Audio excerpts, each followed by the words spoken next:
আসসালামু আলাইকুম বন্ধুরা। চলতি বছর অর্থাৎ এই বছরের এইচএসসি পরীক্ষা শুরু হতে যাচ্ছে আগামী ২ জুলাই থেকে এবং এই পরীক্ষাটি চলবে আগামী ৮ আগস্ট পর্যন্ত।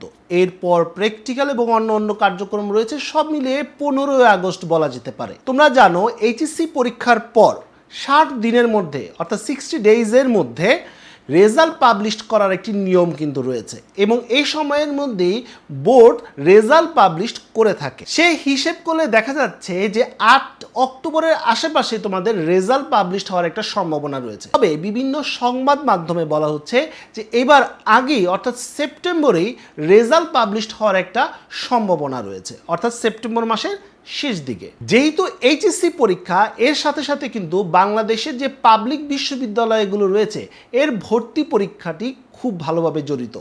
কারণ এইচএসসি পরীক্ষার পর একটি নির্দিষ্ট গ্যাপ দিয়ে বিভিন্ন পাবলিক বিশ্ববিদ্যালয়ে ভর্তি পরীক্ষা হয়ে থাকে। আর এই সকল পাবলিক বিশ্ববিদ্যালয়ের মধ্যে প্রথমেই যে পরীক্ষাটি অনুষ্ঠিত হয় সেটি হচ্ছে মেডিকেল এবং ডেন্টালের ভর্তি পরীক্ষা, বলতে পারো মেডিকেলের ভর্তি পরীক্ষা। বন্ধুরা, বিগত বছরগুলোতে আমরা দেখেছি যে এইচএসসি পরীক্ষার রেজাল্ট পাবলিশের ১.৫ থেকে ২ মাসের মধ্যেই মূলত মেডিকেল ভর্তি পরীক্ষাটি অনুষ্ঠিত হয়, অর্থাৎ এই পরীক্ষাটির জন্য শিক্ষার্থীরা সবচেয়ে কম সময় পেয়ে থাকে। চলো বন্ধুরা, আমরা একটা পরিসংখ্যান দেখে নেই। বন্ধুরা, মেডিকেল ভর্তি পরীক্ষার বিগত ৫ বছরের পরিসংখ্যানটা আমরা বোঝার চেষ্টা করি। ২০২১-২২ শিক্ষাবর্ষে পরীক্ষা হয়েছিল ১ এপ্রিল ২০২২ এবং এইচএসসি পরীক্ষার কত দিনের মধ্যে এই পরীক্ষাটি হয়েছিল? ১ মাস ১৬ দিনের মধ্যে। ২০২২-২৩ শিক্ষাবর্ষে পরীক্ষা হয়েছিল ১০ মার্চ ২০২৩ এবং গত পরীক্ষার তুলনায় অর্থাৎ ২০২১-২২-এর তুলনায় ২০ দিন আগেই এই পরীক্ষাটি অনুষ্ঠিত হয়। আর সময় দেওয়া হয়েছিল, অর্থাৎ এইচএসসি পরীক্ষার পর প্রায় ১ মাস সময় দেওয়া হয়েছিল। ২০২৩-২৪ শিক্ষাবর্ষে ভর্তি পরীক্ষা হয়েছিল ৯ ফেব্রুয়ারি ২০২৪-এ। প্রায় ২৮ দিন এগিয়ে আনা হয়েছিল সময়কে গত বছরের তুলনায় এবং এইচএসসি পরীক্ষার প্রায় ২ মাস ১৪ দিন পরে এই পরীক্ষাটি অনুষ্ঠিত হয়।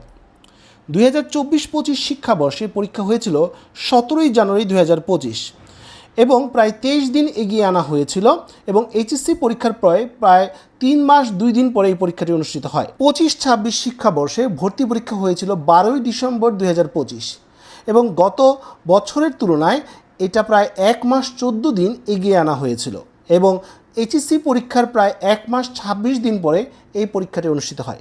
এক্ষেত্রে একটি তথ্য তোমাদেরকে জানিয়ে রাখি, মেডিকেল ভর্তি পরীক্ষার আগে বেশ কয়েকটি মিটিং হয়। প্রথমে প্রাথমিকভাবে একটা ডেট চিন্তা ভাবনা করা হয়, তারপর নীতিমালা একটি ব্যাপার রয়েছে, এরপর পর্যায়ক্রমিক বিভিন্ন ধাপ অনুসরণ করে মেডিকেল পরীক্ষার ভর্তি পরীক্ষার তারিখ বা এই প্রক্রিয়ার তারিখটি প্রকাশিত করে কর্তৃপক্ষ। তাহলে প্রশ্ন আসতে পারে যে ভাইয়া, কবে নাগাদ এই মেডিকেলের ভর্তি পরীক্ষাটি অনুষ্ঠিত হতে পারে? বন্ধুরা, রিসেন্টলি বিভিন্ন সংবাদ মাধ্যমে মেডিকেল পরীক্ষা সংক্রান্ত বেশ কয়েকটি মন্তব্য কর্তৃপক্ষ করেছেন। বন্ধুরা, স্বাস্থ্য শিক্ষা অধিদপ্তরের অতিরিক্ত মহাপরিচালক চিকিৎসা অধ্যাপক ডাক্তার রুবিনা ইয়াসমিন গণমাধ্যমকে বলেছেন, আমরা ভর্তি পরীক্ষা নিয়ে অফিসিয়ালি কোনো আলোচনা করিনি।